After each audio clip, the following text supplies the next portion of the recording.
चल कर। नमस्कार दोस्तों, आज मैं फिर आई हूँ आपके सामने लाइफ इंश्योरेंस को लेकर कुछ बातें करने के लिए। आज का टॉपिक है हमारा लाइफ इंश्योरेंस से हमारी जो प्रॉपर्टी है और लाइफ इंश्योरेंस का मतलब और हमारे प्रॉपर्टी बचा कैसा, लाइफ इंश्योरेंस कैसा बचाता है और कैसा बढ़ाता है, ये हमारा टॉपिक है। तो आज देखते हैं हम कि दो प्रकार के इन्वेस्टमेंट होते हैं, जो फिजिकल इन्वेस्टमेंट और फाइनेंशियल इन्वेस्टमेंट। और फाइनेंशियल इन्वेस्टमेंट जो होते हैं वो हमें दिखाई नहीं देते, और फिजिकल इन्वेस्टमेंट है जिसे हम देख सकते हैं, छू सकते हैं, महसूस कर सकते हैं, और उससे खुशी मिलती है हमें, वो हमें खुशी देता है। कौन से चीज़ें हमें खुशी देती है? एक तो हम सोना खरीदी करते हैं, खुश होते हैं। कार खरीदी करते हैं तो हमें बहुत खुशी होती है, हमारे इमोशनल अटैचमेंट हो जाते हैं वहाँ पर। हाँ, खुशियाँ प्रदान करती है ये चीज़ें। ज़मीन खरीदते हैं तो हम भविष्य के बारे में सोचकर खुश होकर हम वो सब खरीदी करते हैं, लेकिन इस चीज़ों में खर्चे भी बहुत सारे होते हैं, उनके बारे में भी हमें सोचना होगा। दूसरी जो बात है फाइनेंशियल, जो हमारे एसेट जो होते हैं तो उसमें हमें क्या क्या होते हैं वो देखेंगे। तो एक तो है एफडी है, पीपीएफ है, आरडी है, सेविंग अकाउंट है, एसआईपी है। इनमें इन सभी चीज़ों में हम इन्वेस्टमेंट सेविंग जो भी है वो कर सकते हैं। उसमें से एक लाइफ इंश्योरेंस भी है जो हमें दिखाई नहीं देता, जो खरीदने से हमें खुशी नहीं मिलती, लेकिन ये सभी चीज़ें हमें रिटर्न्स बहुत अच्छी तरह से देते हैं। तो उसमें हम ये जो इन्वेस्टमेंट देख रहे हैं, सेविंग देख रहे हैं, या ये कहाँ पर हमें लगाना चाहिए, तो इसके बारे में भी हम सोचेंगे। तो पहली तो दो बातें हमारे दिमाग में आती है कि हम ये कहाँ पर गारंटेड मिलता है वो देखते हैं, रिटर्न्स कहाँ पर अच्छे से मिलते हैं, इंटरेस्ट कौन सी कंपनी दे रही है, और वेरी वेरी इम्पोर्टेंट मतलब हमारा कैपिटल जो है, जो हमारा मूलधन जो है वो हमें गारंटी के साथ में कौन दे रहा है।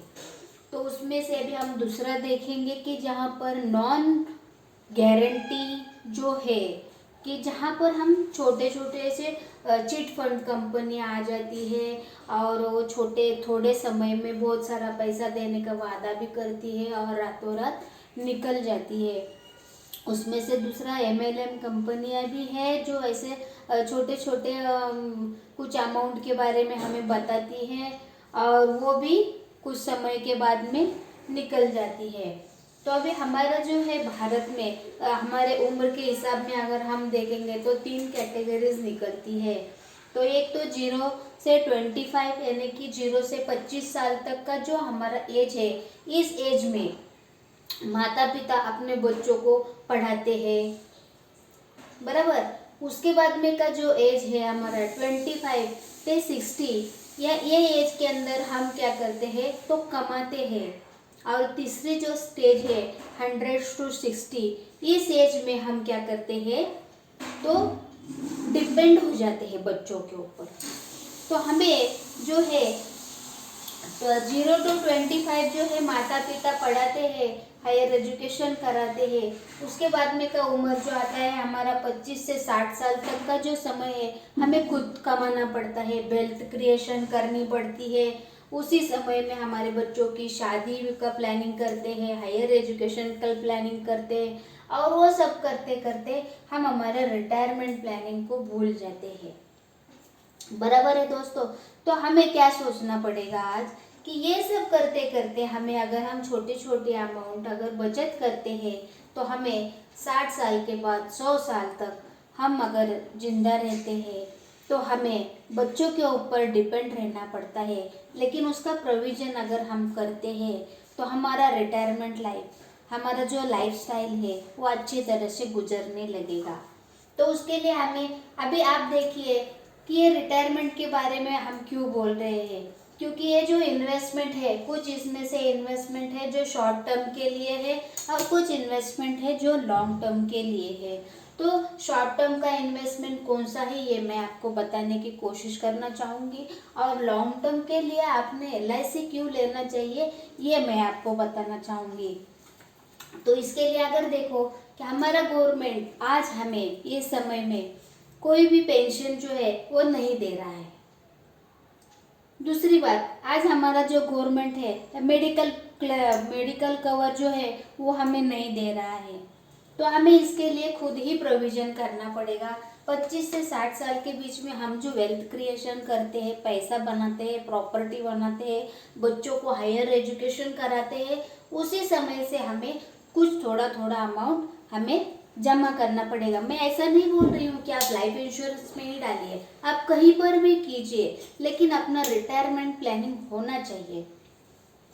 दूसरी बात, जब मैं बता रही हूँ कि हमें इनकम, तो 60 साल के बाद हम जो कुछ सोचते हैं कि अभी हम बच्चों को डॉक्टर बना दिया, डॉक्टर को इंजीनियर बना दिया, तो बच्चे हमें देखेंगे और हमें संभालेंगे, लेकिन ऐसा होता है क्या? हमने हमारे बच्चों को बहुत संस्कार दिया है, बहुत अच्छे संस्कार दिए हैं, बच्चे हमें देखेंगे भी, बच्चे देखेंगे ये तो अच्छी बात है। अगर हमने प्रोविजन करके रखी है तो वो बच्चे जब देखते हैं तो वो हमारा बोनस हो गया।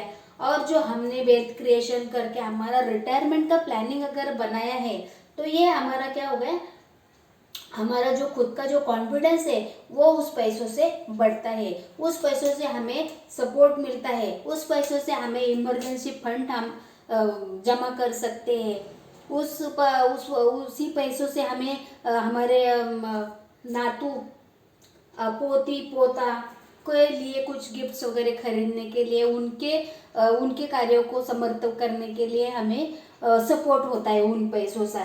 सिर्फ यही कारण से नहीं, 60 साल के बाद में कुछ हमें ब्लड प्रेशर है, शुगर है, ऐसा कुछ अगर होता है तो हमें गोली दवाई लाने के लिए वो पैसे का उपयोग हो सकता है। हमने अगर कोई मेडिकल पॉलिसी ली है तो उसका प्रीमियम भरने के लिए हमें उसका उपयोग सहयोग हो सकता है। उसके बाद में अगर हमें घूमने का शौक है, पिक्चर देखने का शौक है, तो हमारे पास अगर पैसा है तो हम ये सब शौक पूरे कर सकते हैं, वरना हमें बच्चों के ऊपर डिपेंड रहना पड़ेगा। और अगर ये प्रोविजन नहीं करते हैं तो एक बार ऐसा भी सोच हमारी हो जाती है कि I am not live too long, मैं ज़्यादा दिन जिंदा नहीं रहूँगा। लेकिन ऐसा नहीं है दोस्तों, ऐसा नहीं है, क्योंकि आज मेडिकल साइंस बहुत तरक्की कर रहा है। हम हॉस्पिटल में जाकर फिर से घर पर आ सकते हैं, और हमारा जो जीने का लाइफस्टाइल है वो अच्छी तरह से बीत सकता है। तो मेडिकल टेक्निक, मेडिकल साइंस और इतनी शस्त्रक्रिया निकली है, पैसा खर्च करो तो हम बहुत अच्छे से हमारा लाइफ मेंटेन कर सकते हैं। इसके लिए हमें पैसों की ज़रूरत होती है। सिर्फ हमें इन्वेस्टमेंट कहाँ पर करनी चाहिए इसके बारे में सोचना होगा। कहाँ पर इन्वेस्टमेंट करनी चाहिए कि जहाँ पर गारंटी है, जहाँ पर रिटर्न हमें गारंटी के साथ मिलता है, जहाँ पर इंटरेस्ट हमें गारंटी के साथ मिलता है, और वेरी वेरी इंपॉर्टेंट मतलब हमारा कैपिटल जो है वो हमें फिर से गारंटी के साथ मिलता है। अभी ये सब बताने के पीछे क्या है, तो हमें हमारे रिटायरमेंट के लिए जो भी कुछ करना है तो हम क्या सोचना चाहिए कि कितना पैसा, how much money you require comfortability in retirement, हमें रिटायरमेंट के लिए कितना पैसा लगेगा, कितने समय तक हमें ये पैसे की ज़रूरत होगी, इस बारे में सोचना पड़ेगा। तो अगर आप ये सब जानना चाहते हो, तो अगर मेरी मदद लेना चाहते हो तो मुझे आप कुछ जानकारी दीजिए, मैं आपको पूरी जानकारी देने की कोशिश करूँगी।